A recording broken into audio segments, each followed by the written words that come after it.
Come in. Welcome. I'm E.G. Marshall, concierge of this halfway hotel, located somewhere between reality and illusion, and convenient to both. We speak of reality and illusion as if they are two separate and distinct states. But are they? Can one exist without the other? Aren't they like pain and pleasure, love and hate, life and death? Two opposites, inseparably linked together, like the two sides of the same coin? Yes, and so close are they that it's hard to tell where one begins and the other ends. Major Morrissey, you realize you are disobeying a written order of General Wallace. I realize that, Lieutenant. But General Wallace won't care. He'll be dead. What? You'll be dead, too. Major, have you taken leave of your mind? Tomorrow, there will be battle. There can't be. The enemy isn't within miles. In 8 hours, we will all be dead. We will die bravely. Major, are you saying you can see into the future? That's impossible. Nobody can see into the future. I can, Lieutenant. I've been there.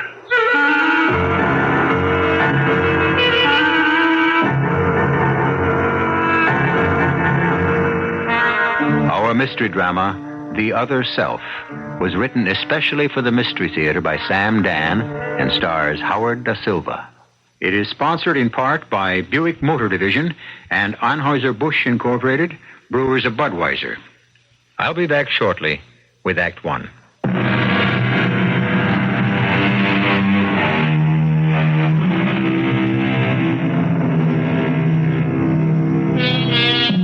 The belt is about 2 feet wide and, 100 feet long. It moves slowly, and carried on it is a row of things.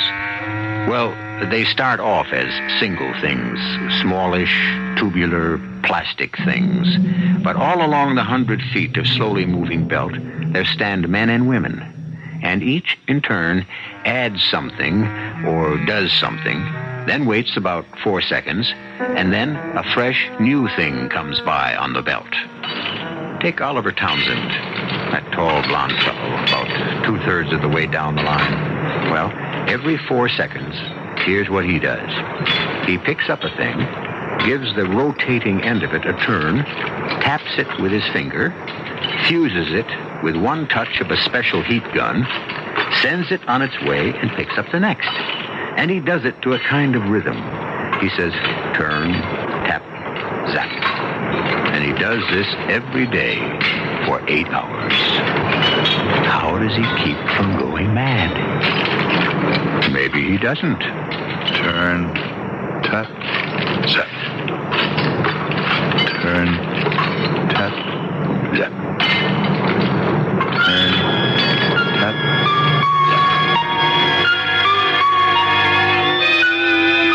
I don't know what else I can tell you, Dr. Heckman. Oh, excuse me. Yeah? Well, how do we stand today, Miller? No, not much, huh? Well, the overall percentage for the month is not going to be too good. Yeah, all right. We were just talking about this, Dr. Heckman. Absenteeism on the first shift is 20%. That means 1 in 5 workers did not show up. And this is your usual pattern, Mr. Wallace? It is getting to be our usual pattern. These are all production line workers? That's where we hurt. Well, if it's any consolation, most production line workers have the same problem. No, that doesn't help me. Orders are piling up. I can't fill them. Why don't your employees show up? Why? They call in sick, mostly. Are they sick? I guess they are. They're sick of working. You must admit, these are dull, monotonous jobs. So, what can I do about that? Try to make the job exciting. Exciting? Well, interesting. Interesting. Oh, good Lord. You could, for example, vary the rhythm of the production line, have the place painted in more interesting colors. Dr. The line Heckman, itself, alternated with the components, could be things like pictures, little puzzles, slogans. Yeah, but my people have to watch what they're doing. They have to concentrate. Even music is out. Then eliminate the jobs. Can't a machine be devised that would... No, because those components have to be finger-tightened. You can't get a machine that can feel it or sense it. Still, there must be people who actually thrive in this kind of work situation. I never found any. Is there anybody here who loves his work? I never heard anybody say they loved the production line. Well, they don't have to say it. There can be other testimony. Well, like what? Like a good record of attendance. Let's study the characteristics of those people. Hey, wait a minute. There is one guy. The foreman was talking about him just the other day. He's been working for me 8 years. 8 years. And in all that time, he hasn't even been absent once. Well, then, a clinical study is definitely in order. His name is Oliver Townsend.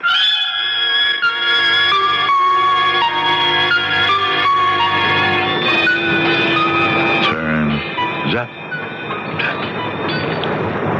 Turn, tap, zap. Turn, tap. Coffee break. Mr. Oliver Townsend? Yeah, that's me. Well, my name is Wilma Hickman. May I talk with you? Oh, sure. Why? Well, I'm a psychologist. No kidding. I think that's great.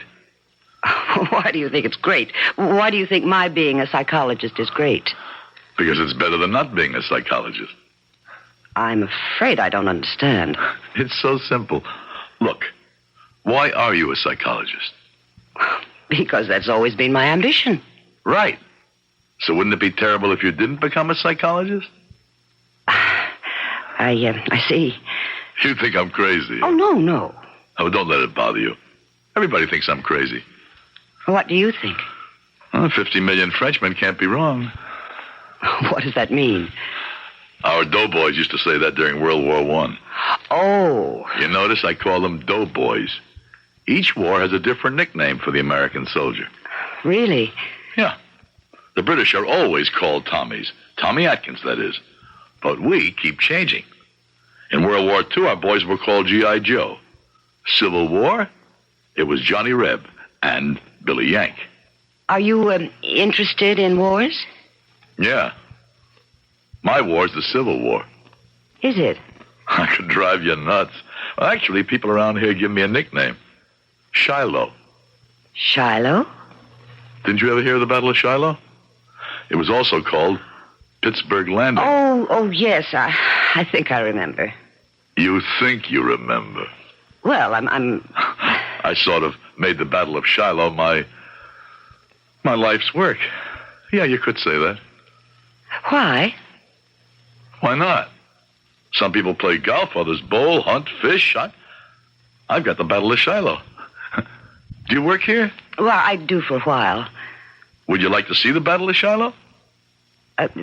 Where? Over at my place. The reason I asked is you seem interested. I mean, well, most folks think I'm a nut. Oh. Harmless, but a nut.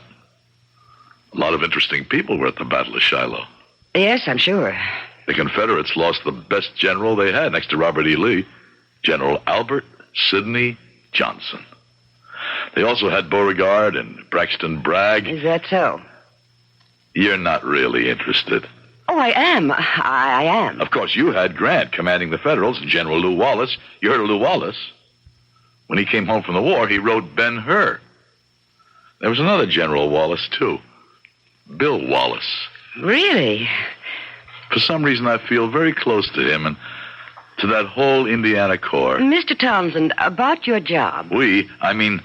They turned the tide at Shiloh. Do you like the work you do? Especially an outfit that was attached to them. Morrissey's rifles.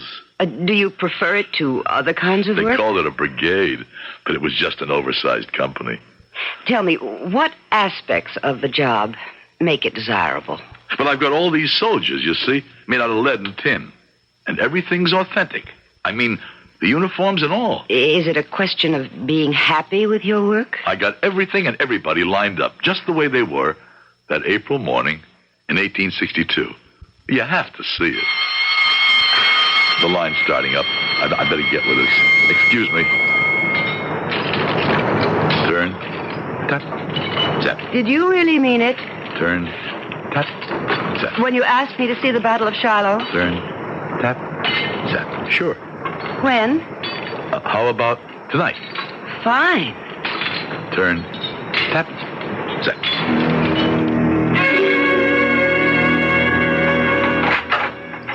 Oliver. Evening, Aunt Clara. May I introduce... Oliver, when you said you were bringing someone home to supper, I didn't assume it would be a lady friend. Aunt Clara, this is... Oh, my, she's pretty. This is Dr. Heckman, my Aunt Clara. Doctor. Oliver, did you bring a doctor to see me? Now, there isn't a thing wrong with Dr. me. Heckman is going to see the Battle of Shiloh. Oh, I might have known. Oh, please, come in. Thank you. Now, Aunt Clara, will you entertain the doctor while I get my men set up? It'll only take a couple of minutes. Well, won't you sit down, Doctor? Oh, please, call me Wilma. What's a pretty girl like you doing being a doctor? Well, I'm really a doctor of philosophy. Well, that's even worse. When I saw you standing in the doorway, I said, oh, my, maybe now he found himself a girl and he'll come back to this life. This life? As distinguished from which life? Well, the crazy one he's leading now. Oh, you mean at the factory? No, I mean at the Battle of Shiloh. I don't understand. Oh, he's back there, all right. His mind, his heart. There are times when I even think... No. Tell me. No? You'll think I'm crazy. There are times when you even think... No, I even think his body is back there. Well, that's... You see? You're trying not to say it. You're trying not to say that's crazy. Well, tell me why you think so. Well, I don't have to tell you. Look at him when he talks. Listen to what he says. You'll believe it yourself. Well, everything's ready. Now, how much time do we have before dinner? Well, how long's the battle gonna last? Oh, just a couple of minutes. Well, in that case, fire away. Now, you see why I need the whole basement? Well, it's... I don't know what to say. It's unbelievable. You have to realize it's nowhere near the real thing. These tables, end to end, but they occupy the whole floor. And the soldiers... there must be thousands. It looks like a lot, but you have to remember there were over 80,000 men involved. I don't have anywhere near that. All these pictures on the walls. Ah, I recognize General Grant. Oh, and wait. That general standing high above the battle of the table, he's also General Grant, right? How did you get that little statue to look like General Grant? I don't know. I just bought a little statue of a horseman dressed like a Union Army general. And after a while, it began to look like Grant. What are you telling me? The truth. And look at the other officers. Now compare them with their pictures on the wall. That's Beauregard. And that's Buell. And Bragg. And Johnson. And Wallace. That's fantastic. How did you get these made up? I keep telling you. I just bought tin soldiers in Civil War uniforms. And after a while... Wait a minute. This one here. Who's that? Oh, that's Major Morrissey, commanding officer of Morrissey's Rifles. That's uncanny. What's uncanny? This tin soldier. His face. It looks exactly like you. All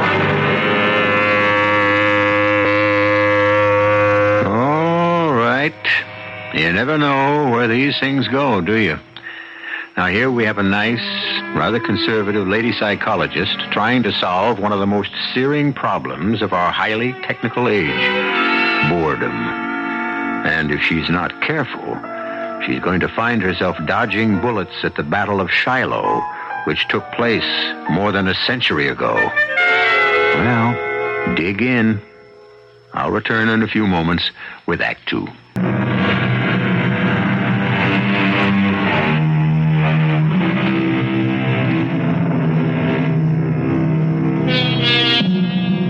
You've heard it said of certain people in certain parts of our country that they're still fighting the Civil War. Well, you'd be surprised at how many people are still fighting the Civil War, reliving it, restaging it, rethinking it. And why not? It was a war that burned deep into our national consciousness. A war we can't forget. A thoroughly, completely, uniquely American war. A complex war. A deep, brooding, and mysterious war. And like all wars, it brought out the best in us. And the worst in us. This tin soldier, the one who's supposed to be Major Morrissey, he looks exactly like you. It's your imagination. But anyone who can see would have to admit that... Probably, but it's a coincidence. Now, I promised you the battle. It is dawn, Sunday morning, April the 5th. The Confederates, under General Hardee, move against General Prentice's division. I made up a special soundtrack on a tape. Fighting is general and spreads all along the line. Now the gunboats come down the river. And here is where Morrissey's rifles make such an important... But wait. What is it? Well, cease firing. Was something wrong? Something's terribly wrong. What? Morrissey's rifles, look at them. What about them? In position near the riverbank. See how I placed them? Well, isn't that what they're supposed to be doing? What happened to their rifles? To their what? Rifles. Well, each one of them seems to have a rifle. Those aren't the rifles they carried into the Battle of Shiloh. I'm afraid I don't understand. Something went wrong. Aunt Clara, come in here. Well, now what's all this hollering about? Aunt Clara, who's been in this room while I've been gone? Nobody. Now, don't say that. Nobody ever comes into this room. Somebody's been in here. Now, that's impossible. I can prove it. These soldiers, see? What am I supposed to see? These soldiers, they represent Morrissey's rifles. Oh, none of that means a thing to me. Somebody took away their rifles. Oh, now, who'd want to do a thing like that? Aunt Clara, has anybody... No. And I'm no expert, but even I can tell they still have their rifles. Oliver, why do you say they don't have their rifles? Look at the rifles they're carrying. These were the .58 caliber U.S. model 1861s. So? But Morrissey's men were armed with Spencers. Oh, but these are just tin soldiers. They are not tin soldiers. All right, they're lead soldiers. They didn't go into combat with the guns they're carrying now, because if they had, the Union forces would have lost the Battle of Shiloh. You know, dinner's just about ready. Let me explain something to you. It was the Spencer repeating rifles that turned the tide finally. Well, I have no reason to doubt that. See, these 1861s, you see, it's unbelievable how difficult they were to use. That's why I promised my men Spencers. The 1861s took a paper cartridge. You would tear the powder end open with your teeth, empty the powder down the barrel, ram the bullet down on top of it. You follow this? You're holding me the way a snake hypnotizes a bird. You pull the hammer halfway back, adjust your percussion cap, and then, finally, you're ready to fire. Do you realize that was the gun most men used on both sides? Really? Yes, but certain commanders were able to buy their men better weapons. That is, Morrissey, bought Spencers for the whole company. If you'll excuse me, I don't understand. We have just started the Battle of Shiloh, and Morrissey's men who saved the day with their rapid-firing Spencers are going into combat with the old muskets that can hardly get off 2 shots a minute. Well, the Battle of Shiloh has been over for many years, so does it really matter what these toy soldiers carry? Yes, it matters. The truth always matters. Now, what happened to the Spencers? These men were carrying Spencers. Why don't we have dinner? And then maybe, like Bo Peep's sheep, they'll come home again.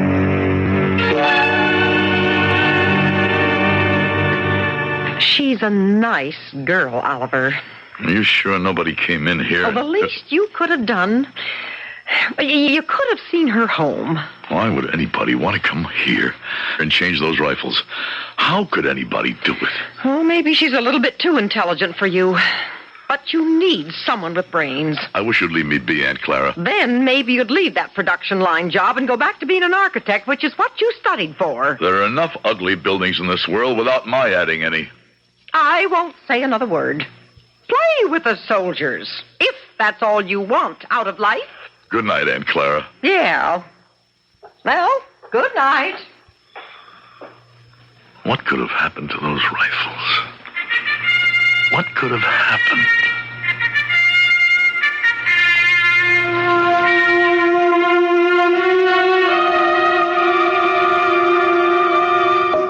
Have you discovered anything, Dr. Heckman? Yes, Mr. Wallace, in a general way. I've discovered... Wallace. Now, why does your name seem so familiar? I can't imagine. What have you discovered? The ideal type for this job is someone with a disassociative personality. What does that mean? Just what you think it might. You need people who live in two worlds. How can anybody live in two worlds? Your face.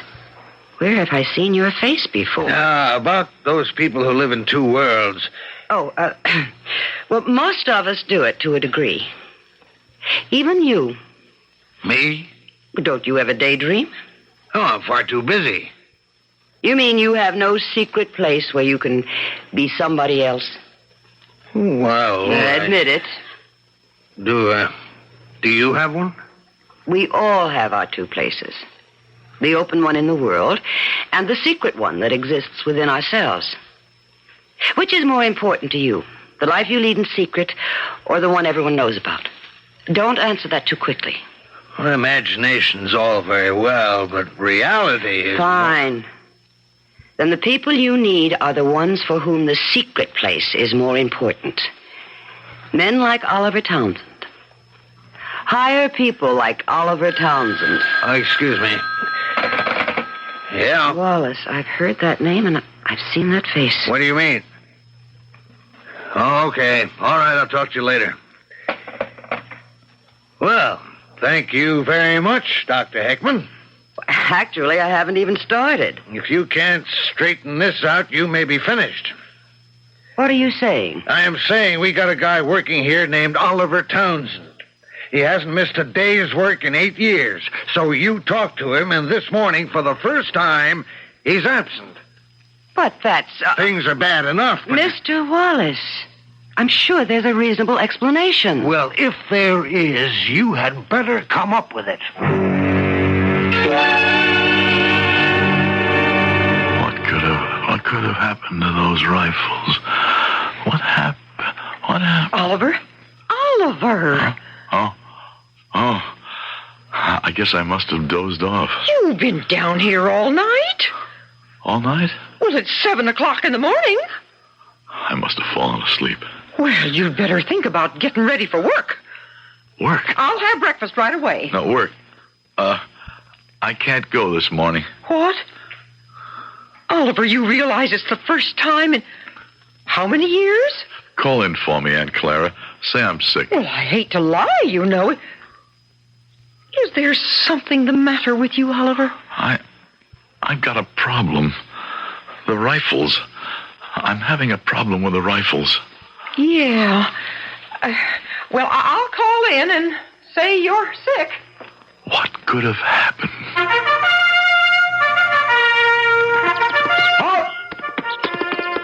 Whoa there. Who goes there? Major Morrissey. Major. We've been waiting for you to come back.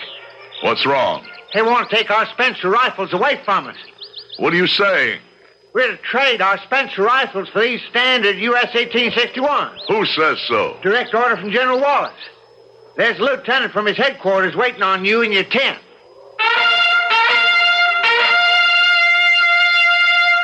You can't have my rifles, Lieutenant. Sir, I have the order here from General Wallace. Those weapons are the personal property. No, sir. When your unit was mustered into the service, your equipment became the property of the United States Army. And headquarters feels that this particular equipment can be used more effectively elsewhere. What's today's date? It's Saturday, April the 5th. That's right. Tomorrow is Sunday, April the 6th. Yeah, I would venture to say so, sir. Now, if you would sign the receipt. No, I'm afraid I can't sign that receipt. But, Major, you must sign. Corporal, Yes, sir? assemble a squad. Unload our expenses from this officer's wagon. Major Morrissey, that is insubordination. I have a written order. Not anymore. Corporal, in the name of General William Wallace, I order you not You to... heard what I said, Corporal. Now get moving. Yes, sir. Major, surely you don't think you can get away with this. I think I can. The general will be down here himself the first thing tomorrow morning. No, he won't. Well, how can you say that? Because by tomorrow morning, the Battle of Shiloh will have begun. The Battle of Shiloh? What's that? There's a little church, a little country church, a couple of miles south of here. And the folks call it Shiloh. And that'll be the center of the fighting when the rebels attack. Major, there isn't going to be a battle tomorrow. The rebels won't attack. They're waiting for us to attack. Now, sir, so far, no harm has been done, and General Wallace needs those rifles. Now, if... In exactly 8 hours from now, General Wallace isn't going to need anything. He needs to distribute those Spencers among the sharpshooter platoons. It's important to him. 8 hours from now, nothing is going to be important to General Wallace. Major, what are you saying? What's your name, Lieutenant? But... Butterfield, but what are you... Butterfield. Do you have a wife, Lieutenant Butterfield? Or a girl? Major, will you listen to reason? Go back to your tent, Lieutenant. Write a letter to your wife or your girl. If there's something you felt you never really told her, tell her now.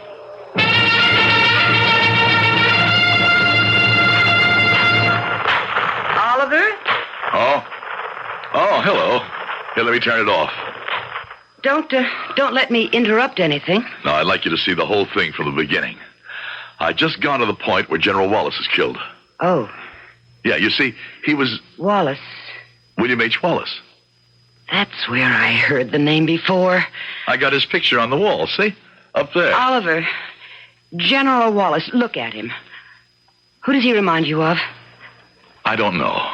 Well, the resemblance is uncanny. I still don't know. The face is the same, and the name is the same. That could be a picture of your boss.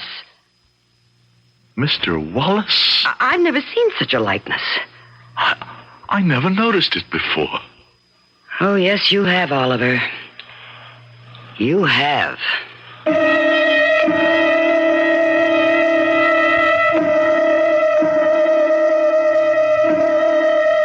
People from the past keep intertwining with people from the present. When Oliver Townsend combines himself with Major Morrissey, we may very well suspect that this might be going on in his own head. But we have a Brigadier General William H. Wallace and an industrialist named William H. Wallace, and both of them look alike. And that isn't confined to Oliver's head. That's a fact. There will be more facts for you to ponder when I return with Act 3.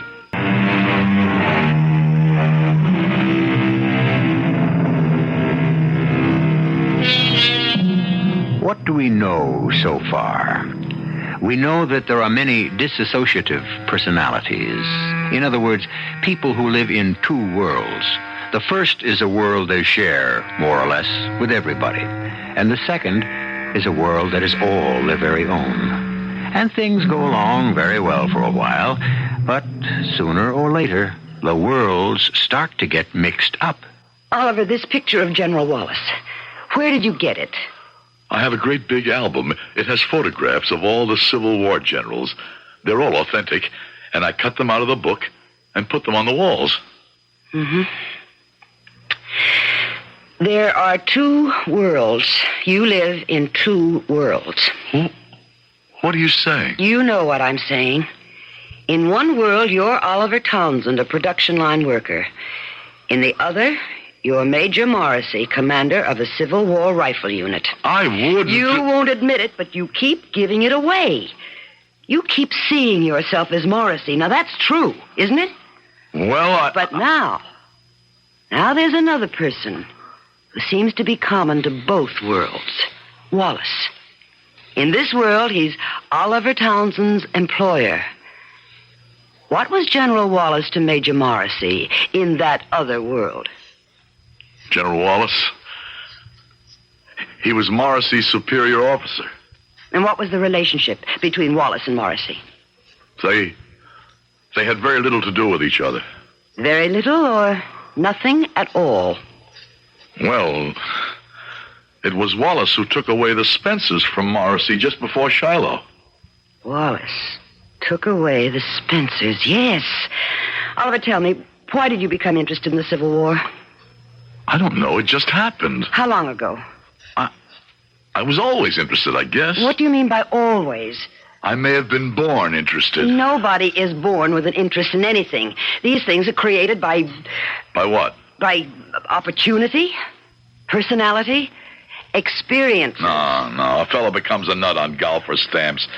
But a nut the way I'm supposed to be a nut on Shiloh, no, you got to be born with it. Do you mean to say you were interested in the Civil War since the day you were born? Yeah, I guess that's what I mean. But how would you know? Well, suddenly it seems a guy goes overboard about certain things, but the interest was always there.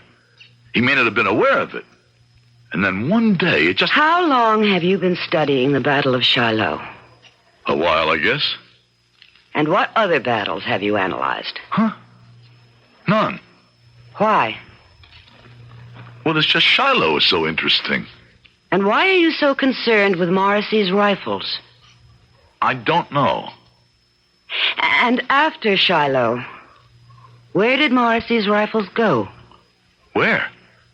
Well, they must have fought their way farther south.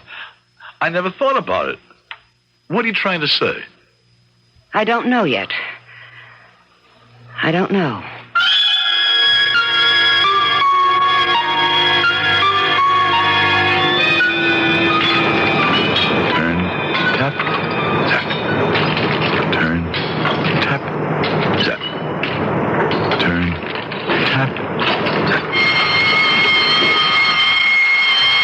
Have a cup of coffee? Oh, thanks. I haven't seen you around lately. Turn, tap, zap. Turn, tap, zap. 8 hours a day. That's how it goes. 8 hours a day. Why do you do it? I need it. Why do you need it? I have to make a living. I need a job. Why do you need this job? It's the only one I can get. Why aren't you designing things, like buildings? Say, where have you been? Where have you been? I asked you first. In Washington.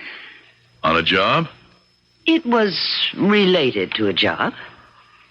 So now where have you been? Here? Where else? Part of the time. And the rest of the time? All around. Around Shiloh? You know, I learned something from you. Really? Yeah, to keep my mouth shut. I'm not aware that I taught you. Yeah, you talk about those two worlds. Mm-hmm. The private one should be just that. Private. My trouble was I let everyone know about it. But do you want to know what I was doing in Washington? I was looking up the records of the Department of the Ohio, the Union Army Corps that fought at Shiloh. What? I was looking for Morrissey's rifles. Well, you could have asked me. They were attached to the 9th Indiana. I know. And later, all records of them were lost. Why? It was a long time ago. And not all the records survived. Is that the reason? Well, sure. Look, do you suppose I could see you afterwards? I have to get back to work in another minute. Mm-hmm. Turn, tap, zap. How can you do that all day? I don't mind it. I suppose you do need it. That's what I told you. I need it to support myself. No. You need it to support your other world. Well,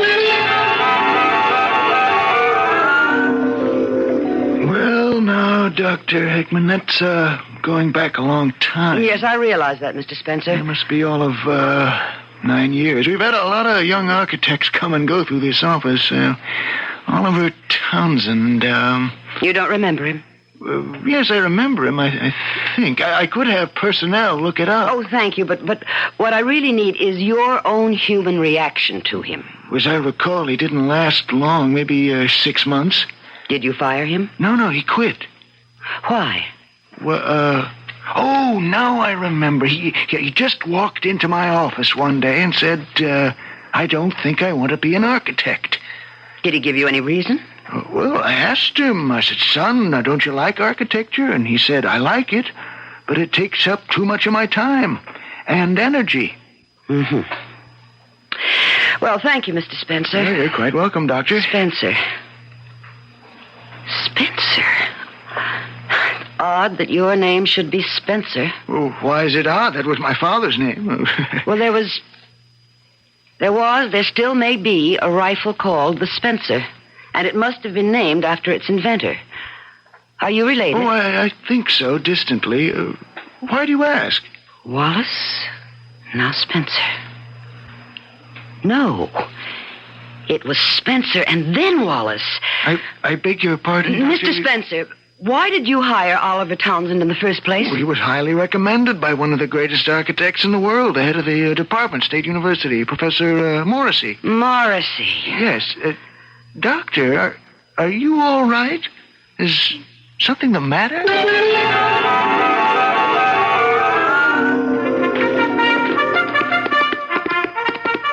Major Morrissey!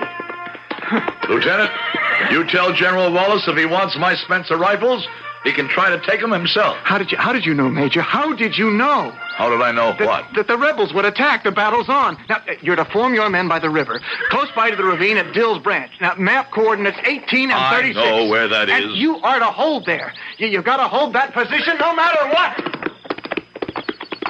Major, last night you said they'd attack.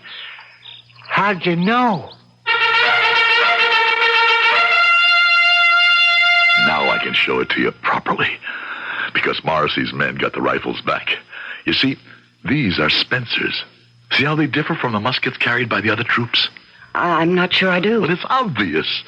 These aren't muzzle loaders. These are breech-loading repeaters. That's why General Wallace tried to take them away. Spencer, Wallace, Morrissey. Now tell me one more thing. Why Shiloh? Shiloh? Every one of these names appear in your life, your real life, except Shiloh. Shiloh is a church. But what else was Shiloh? It was a biblical town in the land of Ephraim. And there, in a beautiful temple called Shiloh, was where the priests of Eli presided over the holy sanctuary. A temple? Yes, a beautiful temple. One of the first of the temples. It was more than a tabernacle. It was a temple. Do you understand? Yes. With walls and doors and pillars. Oh, it was small, but it was magnificent. And it was my first exercise in design when I studied at the university.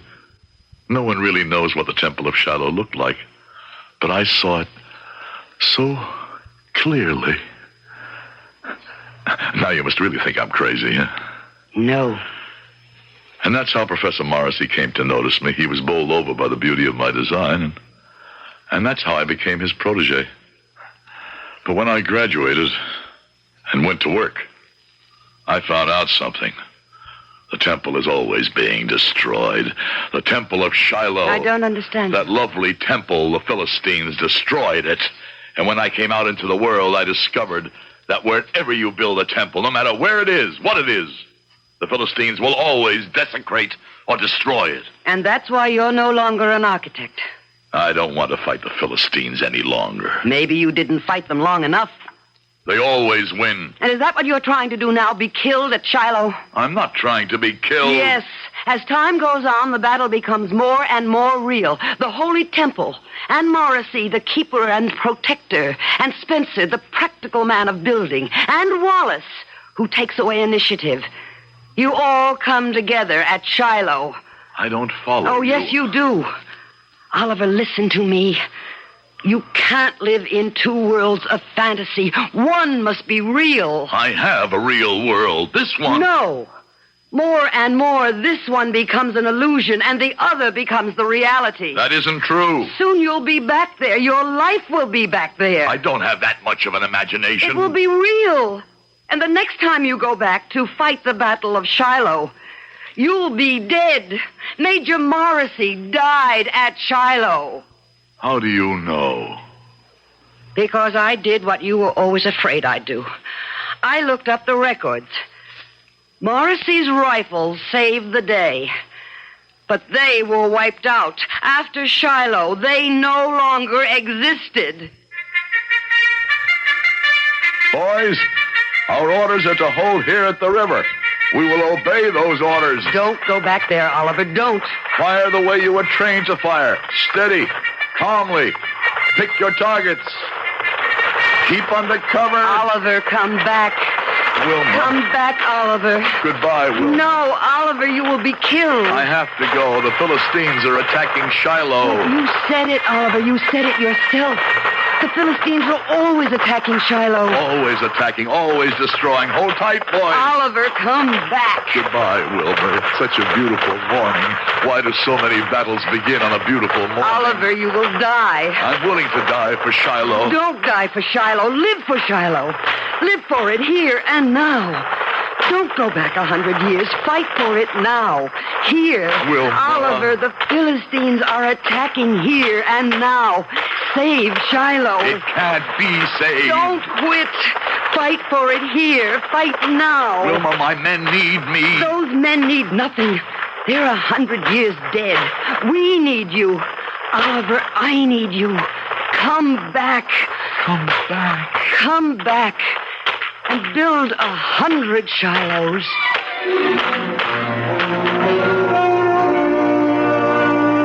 And he did. The temple is built so that it will be destroyed, so that it will be rebuilt again. And this is the story that is told and retold over the centuries we have seen. And as it will be retold in the times that are to come.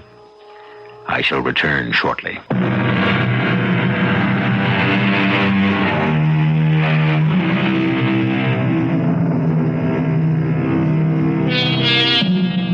The hidden place, the secret place that exists within us all, becomes a world, a second world.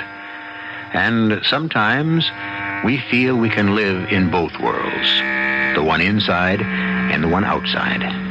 But this isn't true, because sooner or later, we must choose. The secret world is Shiloh, and we must always decide whether we shall be the builders or the destroyers of the temple. Our cast included Howard Da Silva, Joan Lovejoy, Robert Dryden, Joan Shea, and Russell Horton. The entire production was under the direction of Hyman Brown. And now, a preview of our next tale. I know he hasn't paid any taxes on the place in several years. Beth, if you need money, of course I... Let them take the miserable house. They're welcome to it. Beth. I want out of this house. Maybe once we're out of it, Nathan will stop. Oh, Jessica, I'm so frightened. Of what? Surely not of Nathan. You heard that dog howl this evening. Well, dogs do howl. It's their nature.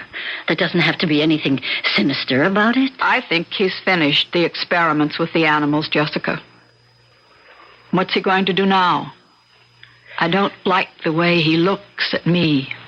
Beth. That dog howled tonight. What kind of noise do you suppose that I'll make because I'm next? I'm not just imagining it. I'm next. Radio Mystery Theater was sponsored in part by Anheuser-Busch Incorporated, Brewers of Budweiser, and Buick Motor Division. This is E.G. Marshall inviting you to return to our Mystery Theater for another adventure in the macabre. Until next time, pleasant dreams.